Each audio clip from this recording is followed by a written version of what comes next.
Hey everyone, welcome to my channel, and today we're doing JAP, which stands for Just a Piece Gospel Lessons, that I'll be just taking a piece of my life and breaking it down into a gospel lesson.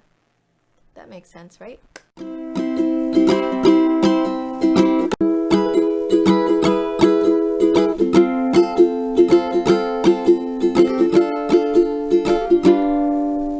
So I'm a sophomore in college now, and going into my freshman year of college, I had just come out of a relationship and I was very distraught over the whole thing, and I really didn't know who I was anymore because of a lot of damage that happened within that relationship.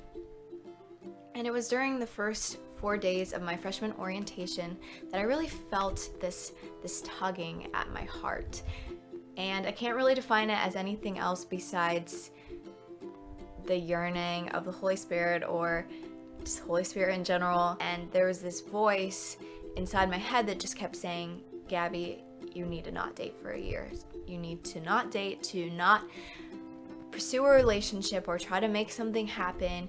You just need to take a break and really revert your whole self back to God. And I was like, whoa, I don't want to do that. That was going to be really hard for me, I knew right off the bat, because I was that girl in high school that jumped from guy to guy seeking affirmation and attention and security. As you can guess, I really was never satisfied with that. I knew that God was calling me to take a break, and that's what this tugging at the heart was. And he was right. I was sick of playing those games, and I desired to really grow in my relationship with God.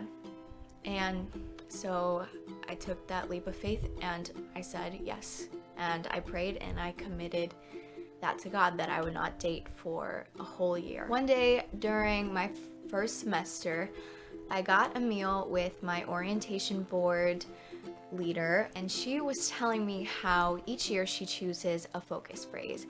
And a focus phrase is just a phrase that you choose to focus on. Duh.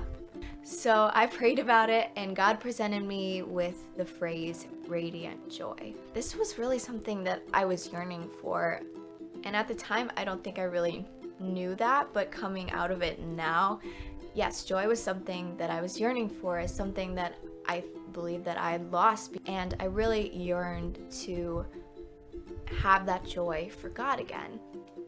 And radiant joy to me meant selfless joy, that people would see Christ through me as I interacted with them, as I greeted them, as I talked to them, and that they would know, most importantly, that that joy didn't come from me, but came from God who lives within me. So going through this year, radiant joy was the phrase I chose to focus on, and oh my goodness gracious, has God taught me so much through all of this. And there's a verse, of course, James 1:2-4, that speaks perfectly into all of this.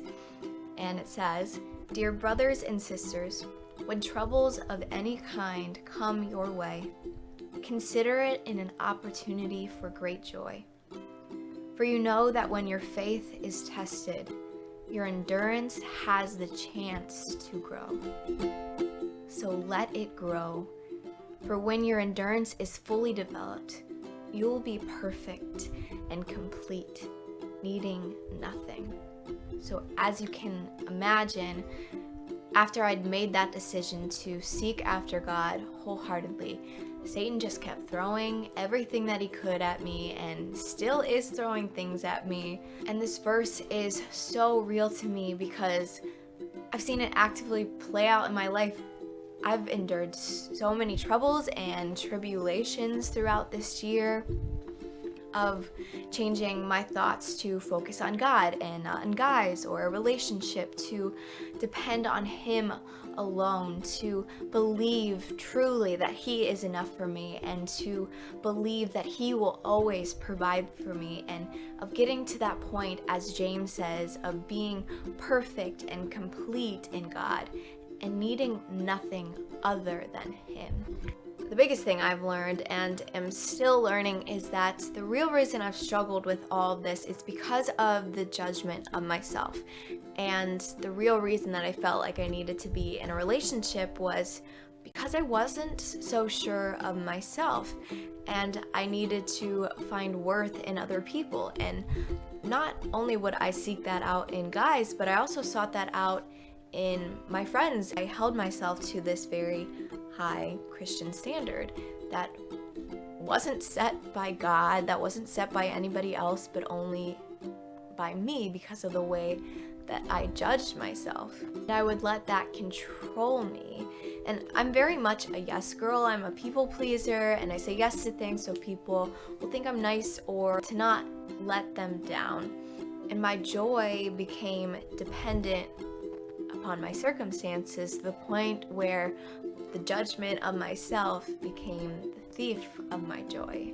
So one day I went to do my devotion, and I used this Jesus Calling book as my devotion, and some other things. And this one that I'm about to read was my devotion for one day when I was really struggling a lot with things that I've been talking about.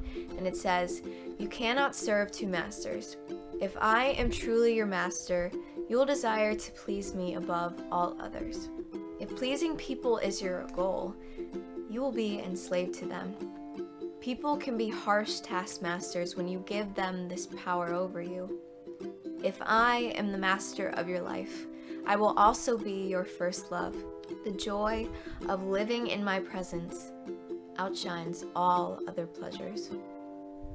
I want you to reflect my joyous light by living in increasing intimacy with me."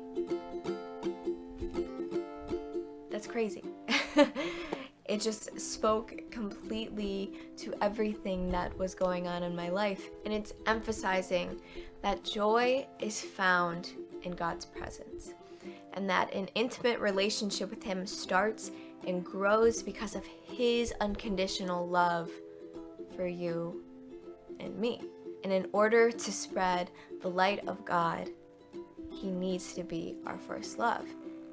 And we need to not worry about ourselves or what other people think of us. No, because we were not put on this earth to please others, but we were put on this earth to please God. And God's love is not based off of our performance, our works. He is such a gracious and forgiving God, and He makes good out of everything, even our failures, our mistakes, and our weaknesses. 2 Corinthians 12:9-10. Each time He said, "My grace is all you need. My power works best in weakness. So now I am glad to boast all about my weaknesses so that the power of Christ can work through me. That is why I take pleasure in my weaknesses and in the insults, hardships, and persecutions and the troubles that I suffer for Christ. For when I am weak, then I am strong." Yes, I am completely blessed by all the relationships that God has given me in this life, and I know that relationships, whether that be boyfriend-girlfriend relationships or just friends or family relationships, they're all gifts from God. But we all need to learn how to put God as our first and to make Him our one and only, and to depend on Him wholeheartedly before anyone else. My friend Bethany Wilson wrote in her blog post this past semester, kind of talking about performance and works and how to glorify God.